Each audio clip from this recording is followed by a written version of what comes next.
Good morning, we're here in sunny Northamptonshire and we're out squirrel hunting.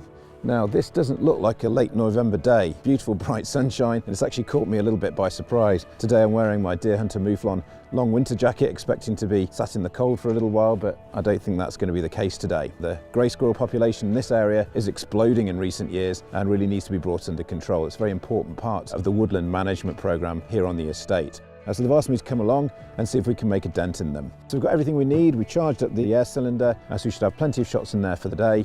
And now it's a matter of getting out into the woods, sitting by the feeder and seeing what comes out.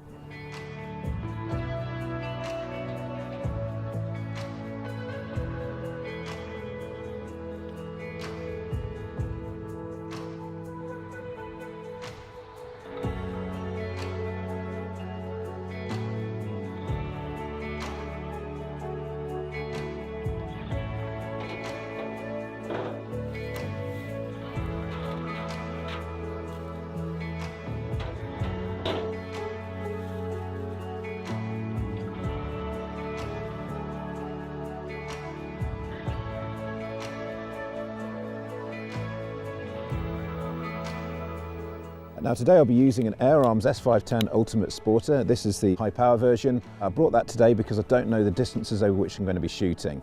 Now there isn't a huge amount of wind here, but there is a little bit, and a squirrel's quite a small target, so we could be taking shots between 35 and maybe up to 50 yards. Having a high power gun just gives you that little bit extra length and also takes out the issue of wind, particularly in and around trees where there can be some movement. Through that we're shooting the AirArms Diablo field pellets in 177 caliber. And on top of that, I've got my Hawke Airmax 4-16x50, fantastic scope, 30mm tube, illuminated reticle, and the AMX reticle inside there as well. So lots of different aim points for different distances, so you can just shoot intuitively, pick the right line on the crosshair, and then take your shot. And I'm going to be hopefully spotting the squirrels through this. This is a Pulsar Helion XP50 thermal imager. Now this is quite useful. Squirrels are quite small, so if we're sitting in a high seat over a feeder, actually looking through the brush and the undergrowth to see squirrels approaching can be quite useful. Gives you a little bit more time to get prepared, ready for when they step out and jump onto the feeder.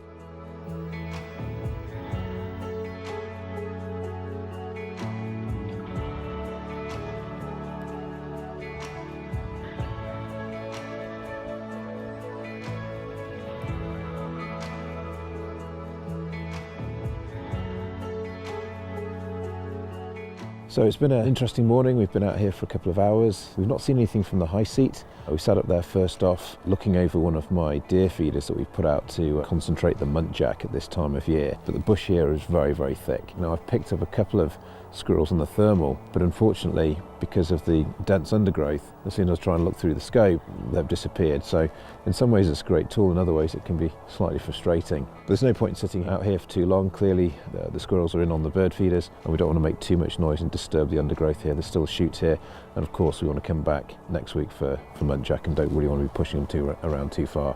So there's another couple of sections of woodland that have pheasant feeders in them that are in slightly more open areas, and we're going to have a quick look at those.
So there we have it, the first success of the day. As you can see, this woodland is a lot more open than the one we were in previously, and this is where we've got feeders set up for the pheasants. As we walked up, pretty much knew what was going to be here.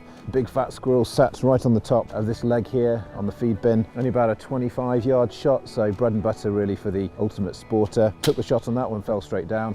And then a little bit further away, about another 20 yards away, there's another squirrel started running up the tree at the same time. Quick reload, that's a great thing about using this side lever action. It's great to cycle, pellet straight in there, another shot, and then the squirrel comes straight down again. Sometimes all you need is a bit of a change of scenery, but they're going to be where the food is. This is what these feeders are for. This holds the pheasants into these areas of woodland during the winter because all the other food sources are dead. Of course, there's no insects and there's no fresh shoots or fresh growth at this time of the year, so the pheasants really need this to hold them in the same area, make sure the shoot works. So when you've got a bunch of voracious squirrels tucking away in there, as well as the muntjac deer in the forest, very quickly these feeders can get emptied, which means that the additional cost of running the shoot, and also a lot more work for the gamekeeper to keep them topped up. These ones are looking pretty healthy, so it looks like they've been fed recently, and we've done our job here, taking another couple of squirrels out. So there's another area of woodland just across the way from us. There's some more feeders in there, and I think we're going to go and check that out now.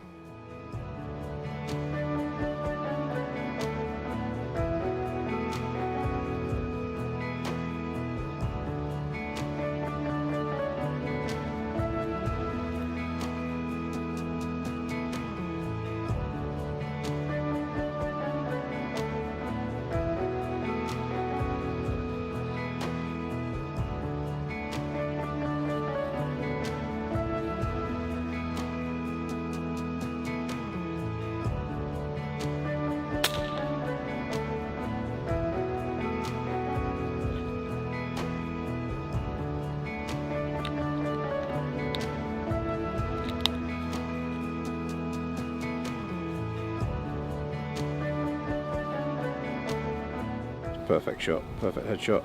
Not as big in the body as the other ones that we've seen, but nicely killed.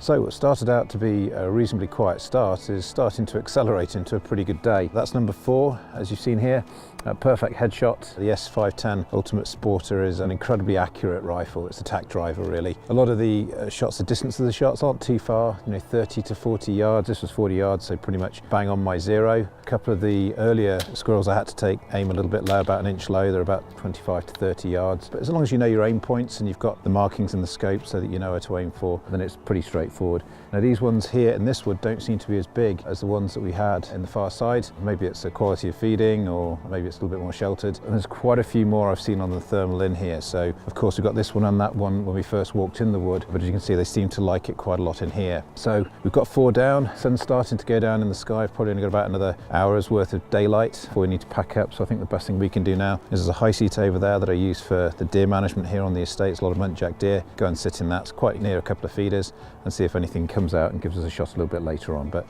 so far it's been an amazing day, and yeah, what magnificent scenery this is. Great sport, great countryside. You couldn't really ask for more.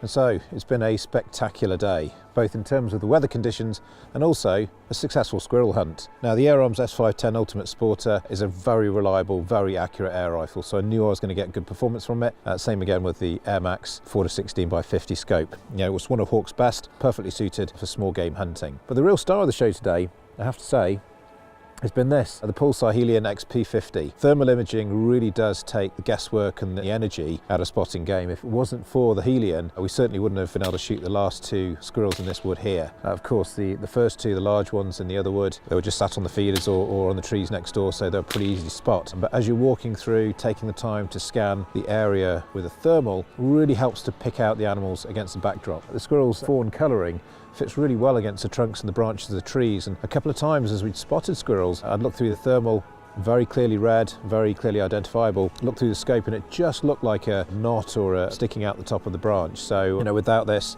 I don't think we'd have been as successful. But once again, it's a great day. Just being out here is a real privilege. Not everybody gets to do it, and we get to do it during the school day as well, which is it's great fun. But the weather's starting to come in now. I can feel it's starting to get cold in the air. There's not many pheasants in here, and the feeders don't look like they're being hit in this wood particularly as much. So I think it's a good time now to get packed up, go and grab a coffee and head for the hills. But yeah, another fantastic day out in the countryside.